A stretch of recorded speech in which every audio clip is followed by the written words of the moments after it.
ये है talks news network और आप देख रहे हैं पॉलिटॉक्स, राजनीति का कच्चा चिट्ठा।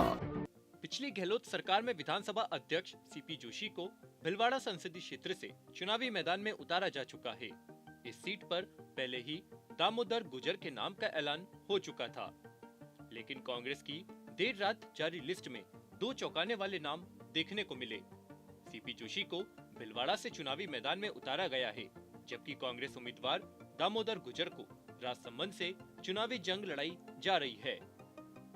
पहले आम चुनाव लड़ने से मना करने के बाद आनन फानन में भीलवाड़ा से चुनाव लड़ाने के पीछे कई सारे कयास लगाए जा रहे हैं। राजस्थान की कपड़ा नगरी भीलवाड़ा से सीपी जोशी को चुनावी मैदान में उतारने की सबसे बड़ी वजह है ब्राह्मणों की नाराजगी। बाड़मेर, जैसलमेर को छोड़कर कांग्रेस ने सभी 22 सीटों पर अपने उम्मीदवार उतार दिए हैं। नागौर और सीकर सीट को रालोपा और सीपीआई के साथ गठबंधन के तहत छोड़ी गई है। इन सभी 24 सीटों पर कांग्रेस या गठबंधन ने किसी भी ब्राह्मण उम्मीदवार को मौका नहीं दिया। इससे कांग्रेस के प्रति ब्राह्मणों की नाराजगी फिर से सामने आई है। ब्राह्मणों की नाराजगी से संभावित डैमेज को कंट्रोल करने की कोशिश कर रही कांग्रेस को सीपी जोशी से बेहतर प्रत्याशी शायद नहीं मिलता। फिलहाल भीलवाड़ा से बीजेपी की ओर से उम्मीदवार का ऐलान नहीं हुआ है। बीजेपी भीलवाड़ा से बढ़त पर है और लगातार 2 बार से यहां बीजेपी के सांसद भी है।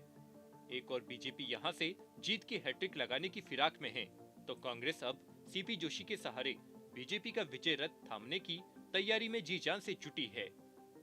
2014 और 2019 में भारतीय जनता पार्टी के सुभाष भड़िया यहां से सांसद बने। 1996 में भी सुभाष भड़िया यहां से सांसद चुने गए थे। एक दशक पहले 2009 के आम चुनाव में सीपी जोशी ने ही कांग्रेस को यहां से जीत दिलाई थी। यही वजह है कि जोशी को फिर से एक बार यहां से मौका दिया गया है। सामाजिक ताने बाने की बात करें तो 2019 के संसदीय चुनाव में सामान्य श्रेणी की इस सीट पर कुल 18,99,813 वोटर से अनुसूचित जाति के मतदाताओं की संख्या लगभग 3,05,870 है। अनुसूचित जनजाति के मतदाता 1,25,378 तो मुस्लिम मतदाताओं की संख्या करीब 1,64,644 है।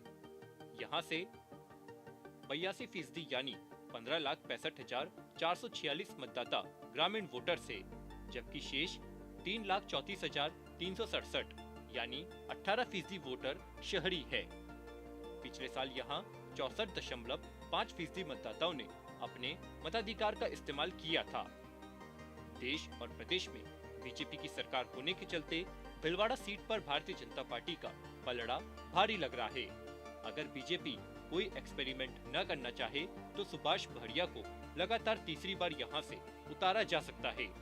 हालांकि पिछले साल हुए विधानसभा चुनाव में सीपी जोशी अपनी ही नाथद्वारा सीट से हार का स्वाद चख चुके हैं।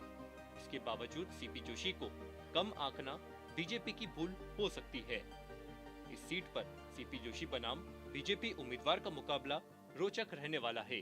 पॉलिटॉक्स ब्यूरो, जयपुर। ये है टॉक्स न्यूज नेटवर्क और आप देख रहे हैं पॉलिटॉक्स, राजनीति का कच्चा चिट्ठा।